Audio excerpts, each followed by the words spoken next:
ایک آدمی کا ذہنی توازن خراب تھا، اس نے اپنی بیوی کو طلاق دے دی، کچھ عرصے کے بعد ٹھیک ہو گیا، کہتا ہے میں نے طلاق نہیں دی۔ جب ذہنی توازن خراب تھا تو لفظ طلاق کیسے اس کو یاد رہ گیا؟ طلاق تو عربی کا لفظ ہے۔ ذہنی توازن خراب تھا تو اس کو مار دیتا، کوئی تھپڑ مارتا، کوئی لکڑی مارتا، گھر سے نکالے، طلاق کہاں سے اس کو یاد؟ بالکل اس نے طلاق دی، اب جھوٹ بولتا ہے، بہانے بنا والا، ذہنی توازن خراب تھا۔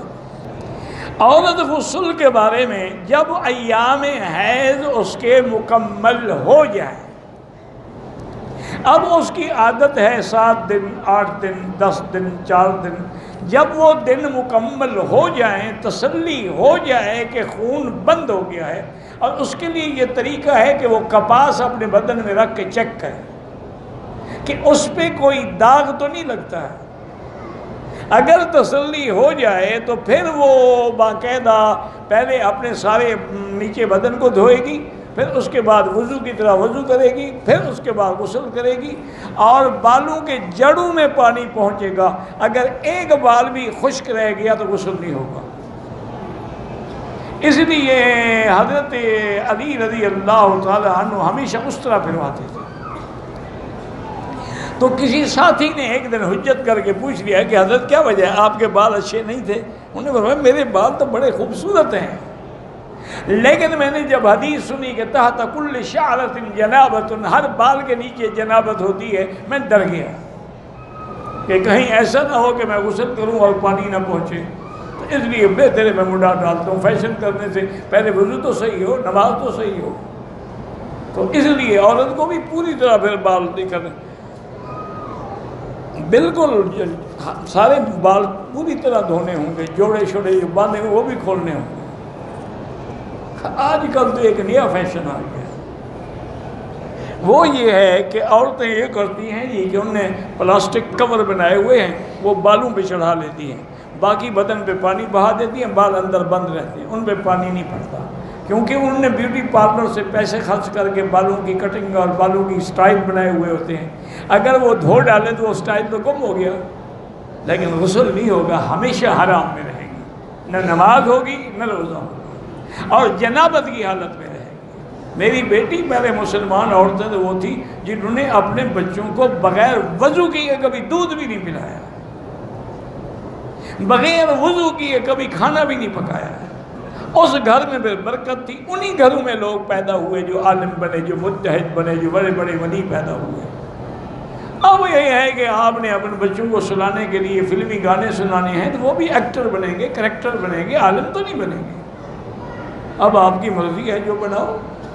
ایک شخص نے ہمارے علاقے میں بیوی کو 3 طلاقیں دے دی، انہوں نے اپنے سسرال سے صلح کر کے بیوی کو واپس لے آیا۔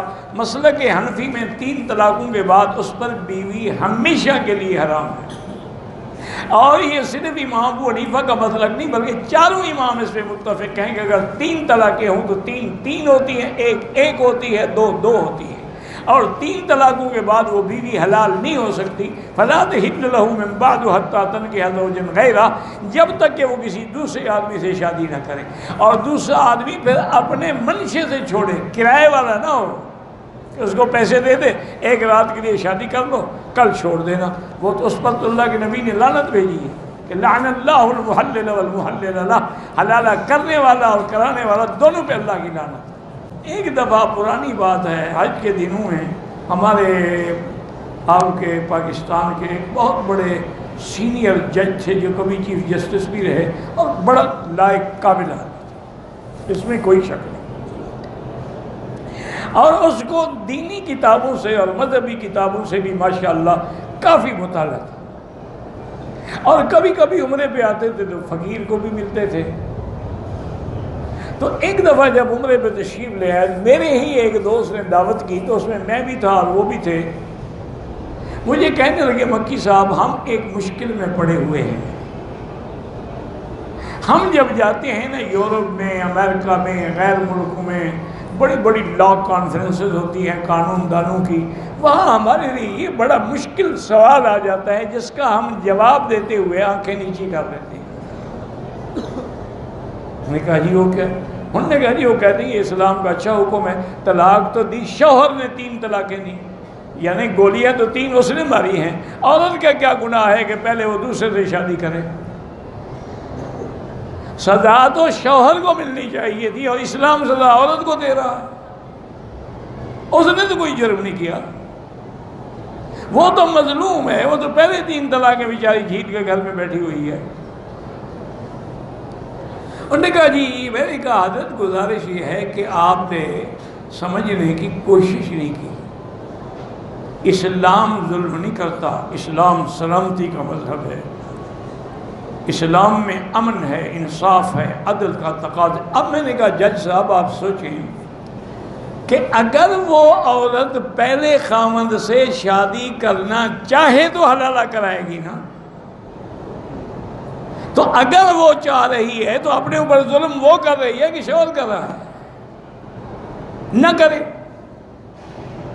اسلام یہ چاہتا ہے کہ جس ظالم نے تمہیں 3 طلاقیں دی ہیں اس کے گھر میں کبھی نہ جاؤ، کسی دوسرے سے شادی کر۔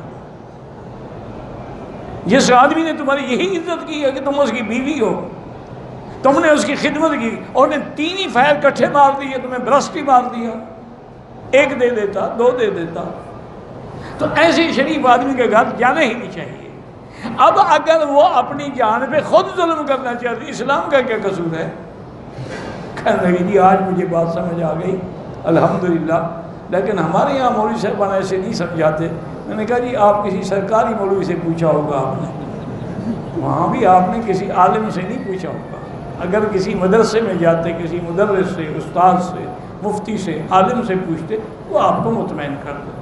آپ پوچھتے ہیں سرکاری لوگوں سے تو انہوں نے تو وہی جواب دینا ہے جو آپ کو خوش کرے۔ کہتے ہاں جی یہ بات تو ٹھیک ہے۔ میں نے کہا جی اللہ نے ظلم نہیں کیا، وہ عورت خود ظلم کر رہی ہے۔ کہتے کہ طواف کرتے ہوئے میرا اندازہ ہوتا ہے کہ مدی نکل گئی ہے، جب جا کے حمام میں دیکھتا ہوں ان کا نظر کچھ نہیں ہے، وہم ہے، اس کو چھوڑیں، وہم کا خیال ہی نہ کیا کریں۔ بچی اگر گڑیا لے تو کوئی حرج نہیں، لیکن ایسی گڑیا نہ ہو بڑی جو بچی کے برابر ہو، چھوٹی گڑیا لے لیں، کوئی حرج نہیں۔ 2 بکرے عقیقے میں دینا بچے کے لیے سنت ہے، لیکن اگر بڑے جانور میں 2 حصے رکھ لیں وہ بھی جائز ہے۔ یا اللہ ہمیں ہدایت، اہدنا الصراط المستقیم، یہی دعا ہے۔ پہلی اذان جواب سے پہلے ہو تو تیاری کے لیے ہوتی ہے کہ آپ جمعہ کے لیے تیار ہو جائیں۔ میں نے 10 ذی الحجہ کو طواف زیارت کے لیے طواف مکمل کرنے کے بعد رش میں میری اماں گم ہو گئی، میں اور رات ڈھونڈتے رہے، وہ نہ ملے۔ میں نے بوڑھی والدہ ساس کو ہوٹل پر چھوڑ کر دوبارہ حرم میں ڈھونڈا، کوئی حرج نہیں، طواف تو کر لیا نا، باقی کوئی بات نہیں۔ 10 ذی الحجہ کی رات کو واپس بھی نہ عورتوں کے ہمراہ نہیں جا سکا، تب بھی کوئی بات نہیں۔ بہرحال آپ کے پاکستانی علماء اور ان کے فتوے وہ جانے تم جانو، بھی پتہ نہیں کیا ہے، دل میں مفید ہے، کسی حکیم سے پوچھو۔ ایک آدمی نے طواف کیا، کام سے ہوٹل چلا گیا، 2-3 گھنٹے کے بعد آ کے صفا مروا دوڑا، کوئی حرج نہیں، ٹھیک ہے ہمارا۔ اللہ کو معلوم ہے کہ ہم یہاں کیا کرنے آئے ہیں، پھر جہنم میں کیوں ڈال؟ اس لیے کہ پیغمبر نے بتا دیا ہے کہ یہ کرو اور یہ نہ کرو، جب تم اس کی مخالفت کرو گے تو جہنم ملے گی۔ میرے بہنوئی پر جادو کا اثر ہے، سورۃ البقرہ جو ہے ٹیلی فون میں فیڈ کر کے ہیڈ فون لگا کے اس کو سنائیں۔ اللہ نے مجھے بیٹی سے نوازا ہے، کوئی حضور کی بیٹیوں کا نام ہے، رقیہ ہے، کلثوم ہے، زینب ہے، فاطمہ ہے، کوئی رکھ لیں۔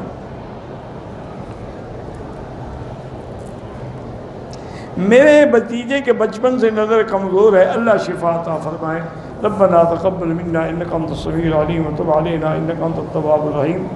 یا حی یا قیوم یا ذا الجلال والاکرام، یا الہنا الہ کل شیء لا واحد لا الہ الا انت، اللہم انت الميسر لكل يسير وانت على كل شيء قدیر۔